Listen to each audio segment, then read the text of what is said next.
রহমতুল্লাহ। বাংলাদেশে বর্তমান নাস্তিকগুলো যেভাবে কুকুরের মতো চিল্লাপিল্লা শুরু করেছে এই পবিত্র রমজান মাসে,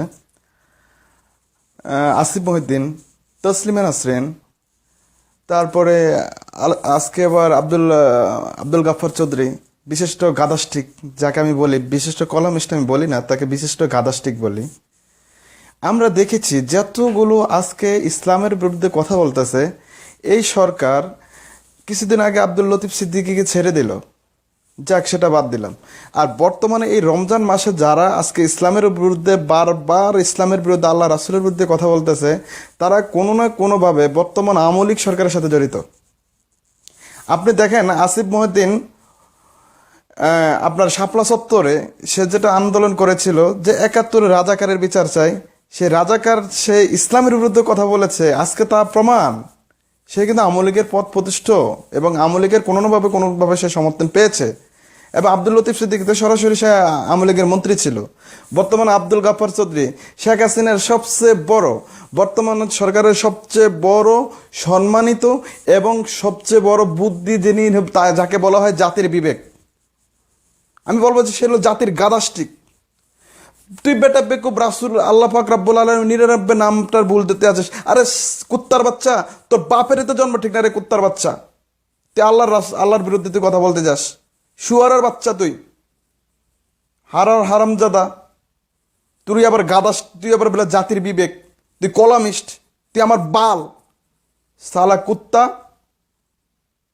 তুই আল্লাহর বিরুদ্ধে কথা বলে, তুই সাহাবা কেরামের নামের উপরে তুই ক্রিটিসাইজ করতেছিস, শুয়ারের বাচ্চা, কুত্তার বাচ্চা। তোরে পাইলে আমি জবাই করতাম কুত্তার বাচ্চা। যদি আমি জঙ্গি হইতাম, তোর জন্য লাগলে তোর জবাই করে তার জঙ্গি হইতাম কুত্তার বাচ্চা। শুয়ারের বাচ্চারা যারা তাদেরকে সমর্থন করে এবং যারা তাদেরকে সমর্থন দিয়ে যারা তাদেরকে লালন করে, এই কলামিস্টদের, এই আব্দুল লতিফ সিদ্দিকীদের, এরা হইলো শুয়ারের বাচ্চা, তারাও কুত্তার বাচ্চা। যারা তাদেরকে লালন করে, যারা তাদেরকে সমর্থন করে, আজকে তাদেরকে বলা হয় জাতির বিবেক। তোরা কত বড় হারামজাদা!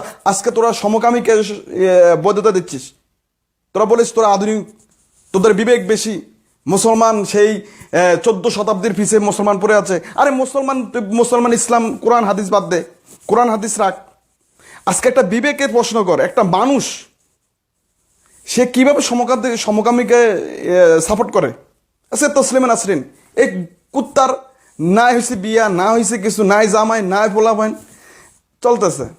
সে বলতেছে যে আমার জ্ঞান বুদ্ধি বেশি। আরে তোর জ্ঞান বুদ্ধি কোনায়? যেখানে সমকামিতা, পুরুষ পুরুষের সাথে মেলামেশা করবে, মেয়ে মেয়ের সাথে মেলামেশা করবে, এটা তো একটা মানুষের সভ্যতার মধ্যে পড়ে না।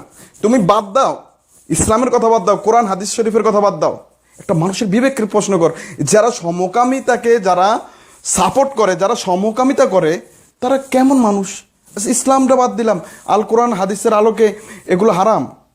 তো ইসলামের কথা বাদ দিলে তো তুমি তো কুত্তার চেয়ে খারাপ। একটা কুত্তা যখন একটা কুকুরের সাথে মেলামেশা করে, তখন সে দেখে এটা কি পুরুষ জাতি না মেয়ে জাতি। একটা কুকুর, আমি তোকে কুকুরের কথা বলতেছি। আবার তোরা নাস্তিকরা বলিস তোরা জাতি, তোদের জ্ঞান বেশি। আমরা মোল্লা গো, যারা মোল্লা, যারা মুসলমান, তাকে জ্ঞান নাই। আর একটা কুত্তার যে জ্ঞান আছে, একটা কুত্তা যখন একটা কুত্তার সাথে মেলামেশা করে না, তখন এটা নাক দিয়ে শুঙ্গায় যে এটা কি ছেলে না মেয়ে। যদি ছেলে হয় তার থেকে দূরে দূরে দূরে চলে যায়। তো ওই কুত্তার যে জ্ঞানটা আছে, তখন নাস্তিকের সে জ্ঞানটা নেই, কুত্তার বাচ্চারা। আর এই নাস্তিকদেরকে বর্তমান সরকার যদি নাস্তিকদেরকে না ছাড়ে, খোদার কসম বাংলাদেশ আল্লাহ প্রদত্ত গজব পরে এই সরকারকে একদিন রাস্তায় নেমে যেতে হবে। আমি নিজে বিএনপি করি না, আমি নিজে আওয়ামী লীগ করি না, আমি কোনো দলকে সাপোর্ট করি না। কিন্তু কথা হলো যে বর্তমানে যে বাংলাদেশের নাস্তিকগুলো আছে, প্রত্যেকটা নাস্তিক, বেশিরভাগরা নাস্তিক, যেই কোনোভাবে পরোক্ষভাবে হোক, যেইভাবে হোক, বর্তমান আওয়ামী লীগ সরকারের সাথে জড়িত। আপনি কুত্তাদেরকে পালতেছেন কেন?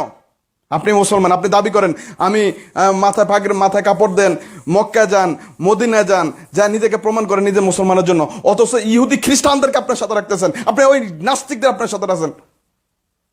বদমাইশ কোথাকার!